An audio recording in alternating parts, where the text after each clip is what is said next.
spent the last few years exploring the country of Austria, and I want to share with you my favorite places and experiences. So here's my Austria Top 25.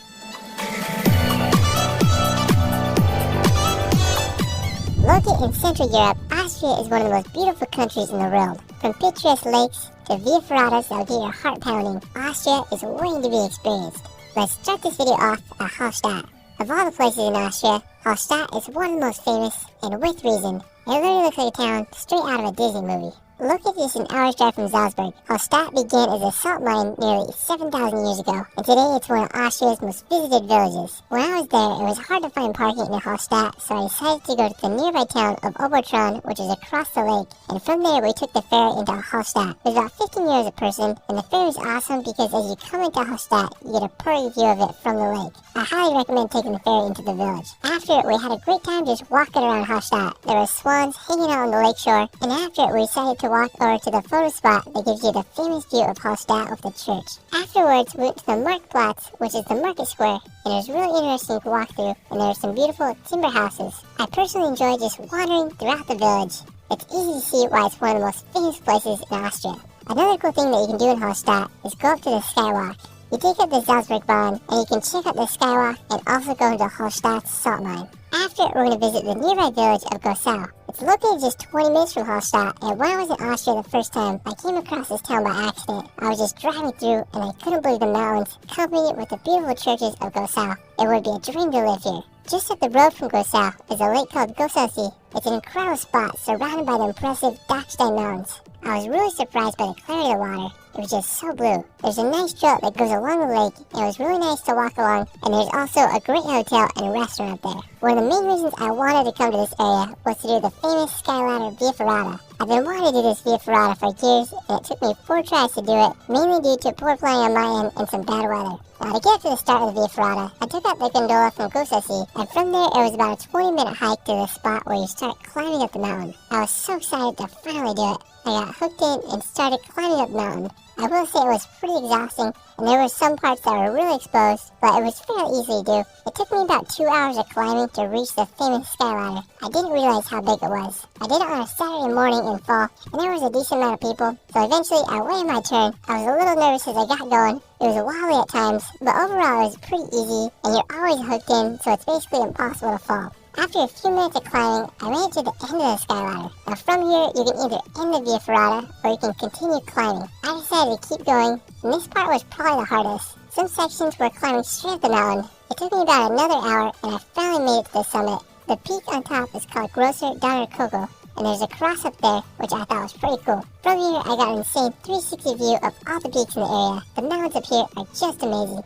Afterwards, I had to descend back down to the gondola, and that took about an hour. So if you decide to do it, expect to take anywhere from 4 to 6 hours to complete the whole Via Ferrata. It was very exhausting, but it was an incredible experience, and one of my favorite things that I did during my time in Austria. After it, we're going to visit the Dachstein Glacier. Located about an hour and 10-minute drive from Gossau, the glacier is situated on the Dachstein Massif, which is the same mountain you can see from the top of the Via Ferrata and also from Gossaussee. Now, to get up the glacier, you can take up a gondola, which costs about $55. It rises up to this beautiful mountain station, and it looks like a James Bond lair. When you're up top, you're at an elevation of 2,700 meters. There are people skiing on the glacier in October when I was there. Now, another cool attraction up here is a suspension bridge that you can walk on. And there's also this stairway that goes up to nothing that gives you a great view of the area. The mountains are on another level up here. Now afterwards, we're going to visit the beautiful city of Salzburg.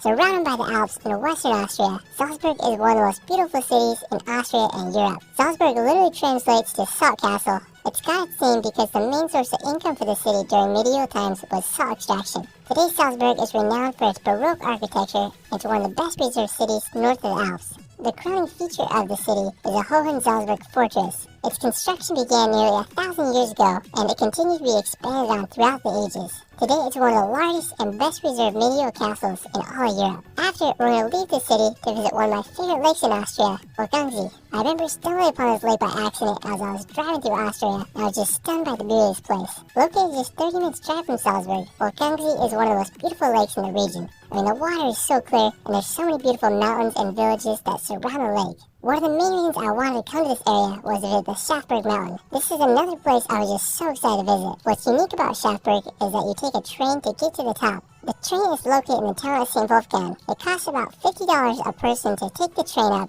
As we climbed up the mountain in the train, I just couldn't believe how steep it was. After about 30 minutes, we made it to the train station. From there, we hiked up to the top. There's a restaurant and hotel, which I think would be really cool to spend the night at. I particularly love this one viewpoint that was situated between the restaurant and the hotel. It shows how steep the cliff is where they are built, and it offers a beautiful view of the area. I really enjoyed just walking around up here and admiring the 360 view. You can see so many lakes such as Wolfgang See below. We also walked to the ridgeline to the east and offers some amazing views of Schafberg. If you're in the area, you gotta take the train to the top of this incredible mountain peak. After, we're gonna head to the town of Traumkirchen. Located about 30 minutes away, Traumkirchen is this idyllic village built on this little peninsula on Traunsee. It's insanely beautiful, especially with the massive mountain across the lake. I really enjoyed just walking around Traumkirchen. People were swimming in the lake and enjoying the warm summer evening. We found this trail that took us up to the church that is built on the hill overlooking the town. After it, we explored more of the area and just walked along the lake, and it was so peaceful. Austria is blessed with so many beautiful towns and villages. While we're still in the area, we're going to visit Attersee. Located just 30 minutes from Traumkirchen, Attersee is the biggest lake in the Salzkammergut region and the third biggest lake in Austria. When I was on top of Schafberg, I could see this lake in the distance. It's absolutely massive, and the scenery here is next level. If you want to go on a good drive, you can explore the road that loops around the lake shore. After, we're going to visit another beautiful lake, Grundlsee. Located about 30 minutes from Hallstatt, Grundlsee is the largest lake in the state of Styria, and it's surrounded by the Dead Mountains. The scenery here is just incredible. I enjoyed relaxing on the shore. A good amount of people were enjoying the water there. If you keep driving past Grundlsee, you'll come to another smaller lake called Toplitzsee. This lake is absolutely beautiful, especially during the fall months, and this part of Austria is just blessed with so many scenic lakes. After, we're going to visit one of my favorite castles in Austria, Burg Hohenwerfen. I remember the first time I saw this castle as I was driving on the highway, and I couldn't believe it. It's situated on top of this rock pillar, and the castle dates back nearly 1,000 years when its first fortifications were built there. Over the centuries, the castle continued to grow. It was used as a military base, residence, and prison. Today, it's a museum, and you can tour it, and it's also the sister castle to the one in Salzburg. I personally think it's one of the most scenic castles, not just in Austria, but all of Europe.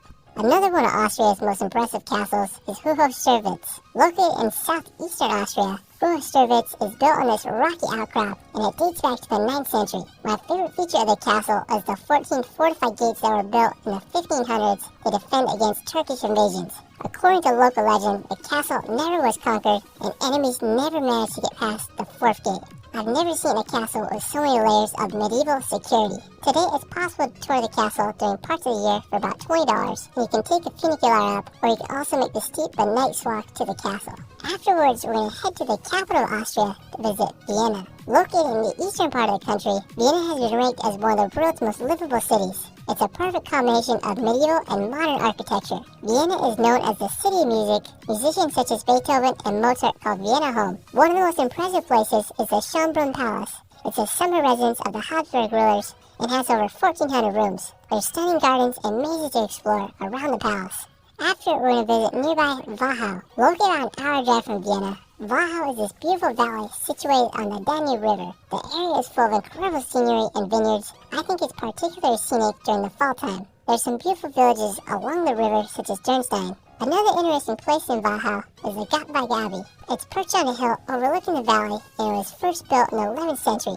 Today, the abbey can be toured, and it's currently home to about 30 monks. After, we're going to head to Austria's state of Tyrol to visit Innsbruck. Located in western Austria, about a 2-hour drive from Salzburg, Innsbruck is a magical destination situated right in the heart of the Alps. It's one of the world's best destinations for winter sports and has hosted several Winter Olympics throughout the years. One of my favorite features of Innsbruck is the colorful buildings that line the Inn River, and they're so unique. Now, another beautiful town in Tyrol is Kufstein. Located about an hour's drive from Innsbruck, Kufstein is the second largest town in Tyrol. The crowning feature of the area is the Kufstein Fortress. It dates back over 800 years and has switched ownerships between Bavaria and Tyrol throughout the centuries. Afterwards, we'll head back to the mountains to visit Lake Stillup.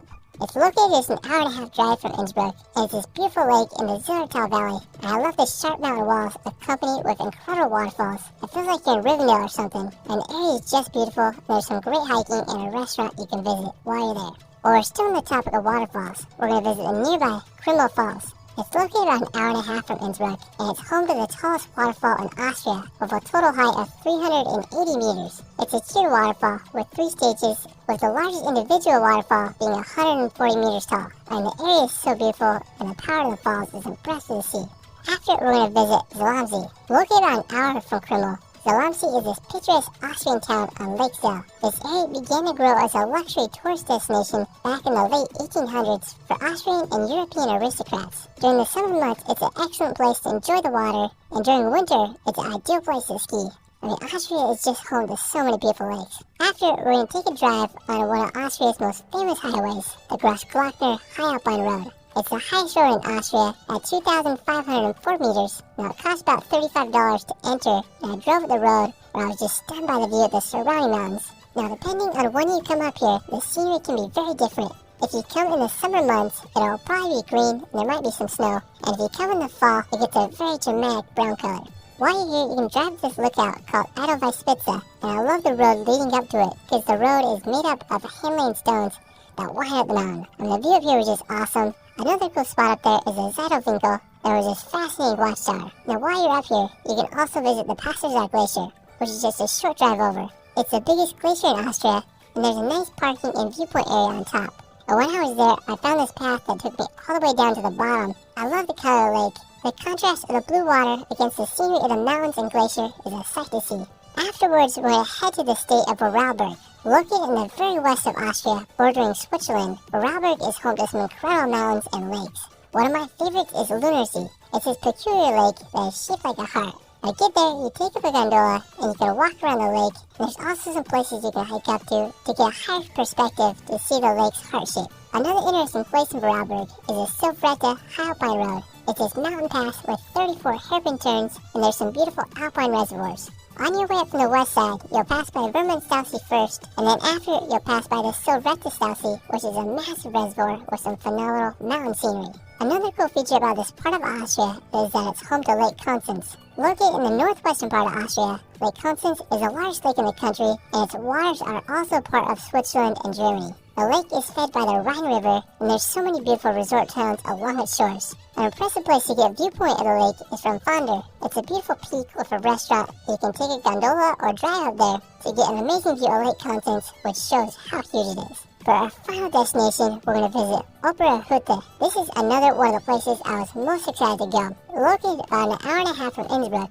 Oberhütte has become one of the most well-known hikes in Austria. To get there, you drive up the Schligai-Speicher Reservoir, and from there it's a steep hike up the mountain. I didn't realize how hard it was going to be, but it was definitely challenging. Along the way, you get great views of the reservoir below. After over an hour of hiking, we made it to the Oberhütte, which is a restaurant and hotel, while it was closed for the season while we were there.